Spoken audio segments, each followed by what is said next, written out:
ஒரு காட்டுப்பூனை குடும்பம் மகிழ்ச்சியாக வாழ்கிறது. அப்பா கட்டை வெட்டி கொண்டிருந்தார். அம்மா பூனை கேஸ் ஸ்டவ்வில் சில்வர் பாத்திரத்தில் சமையல் செய்கிறது. குட்டி பூனைகள் வெளியில் விளையாடினர். வீட்டுக்குள் எல்லோரும் ஆட்டம் போட்டு மகிழ்ந்தனர். அந்த நேரத்தில் நாட்டில் பெரிய பங்களாவில் வாழும் பூனைகள் காபி குடித்து பேசிக்கொண்டு கல்யாண பத்திரிகை எழுதிக் கொண்டிருந்தனர். கல்யாண பத்திரிகை எழுதும்போது மழை குறுக்கிட்டதால் வீட்டிற்குள் ஓடினார்கள்.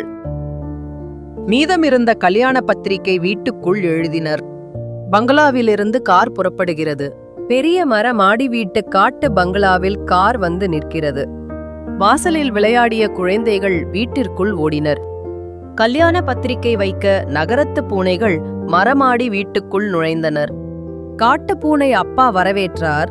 நகரத்து பூனைகள் கல்யாண பத்திரிகை கொடுக்க காட்டு பூனைகள் குடும்பம் மகிழ்ந்தனர். குழந்தைகள் துள்ளி குதித்தனர்.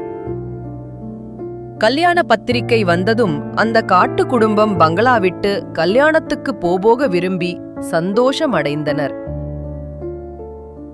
அம்மாவும் அப்பாவும் கல்யாணத்துக்கு போக திட்டமிடுகின்றனர்.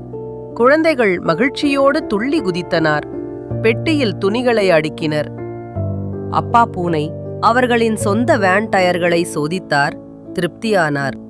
அவர்கள் தயார் பண்ணி வைத்திருந்த அன்பளிப்பு பொருட்களை வேனில் ஏற்றினார்கள். பொருட்களை வேனில் ஏற்றியதும் காட்டுப்பூனை குடும்பம் வேனில் ஏறியது.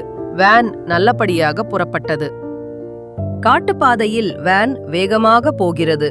ஆற்று குறுக்கே பாலம் கடக்கிறது. வேனில் குழந்தைகள் உற்சாக குரல் கொடுக்க வேன் நகரம் அடைகிறது. குழந்தைகள் நகரத்தை ஆர்வத்துடன் வேடிக்கை பார்க்கிறார்கள். வேன் பங்களா வாசலில் நுழைகிறது.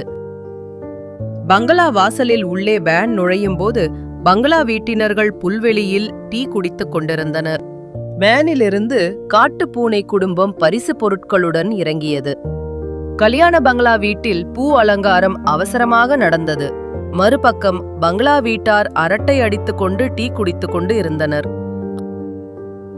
பரிசு பொருட்கள் கொண்டு வந்த பூனை குடும்பத்தை நகரத்து பூனை குடும்பம் அன்போடு வரவேற்றார்கள் புன்னகையுடன். குட்டி பூனைகள் ஆச்சரியத்துடன் பங்களாவை பார்த்தனர். மணப்பெண் பூனை சிகப்பு பட்டு புடவையில் அழகாக அலங்காரம். இரவு சாங்கியபடி மாலை மாற்றிக்கொண்டார்கள். மாப்பிள்ளை பூனை தன் நண்பர்களுக்கு இரவு விஸ்கி பார்ட்டி வைத்தார். இரவு எல்லா பூனைகளும் விஸ்கி பார்ட்டி குதூகலத்துடன் கொண்டாடி சந்தோஷமாக இருந்தார்கள். காலையில் பெரியவர்கள் மண்டபத்தில் உட்கார்ந்து இருக்க மணமக்க பூனைகள் முத்தம் கொடுத்து கொண்டனர். அங்கே சிலர் சீர்தத்துடன் குரூப் போட்டோ எடுத்துக்கொண்டார்கள். மேடையில் மணமக்கள் மாலை மாற்றிக்கொள்ள சுற்றிலும் இருந்த மக்கள் மகிழ்ச்சியுடன் மலர்களை தூவினார்கள்.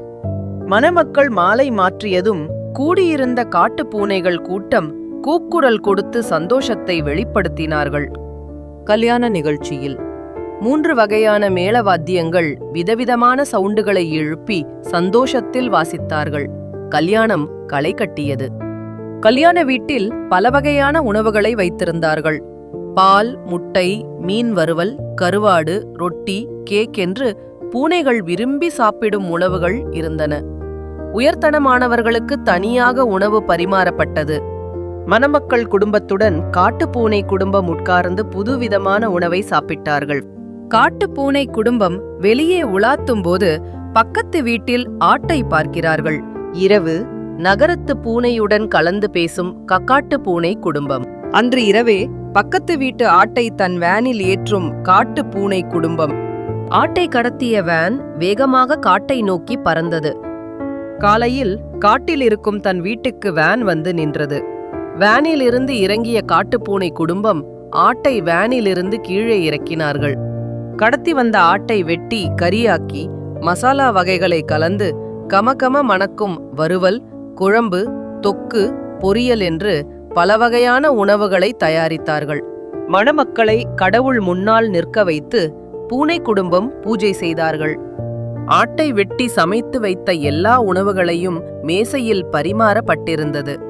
காட்டு பூனைகள், நாட்டு பூனைகள் எல்லோரும் திருப்தியாக சாப்பிட்டார்கள். சாப்பிட்ட களைப்பில் எல்லோரும் அசந்து உறங்கினார்கள்.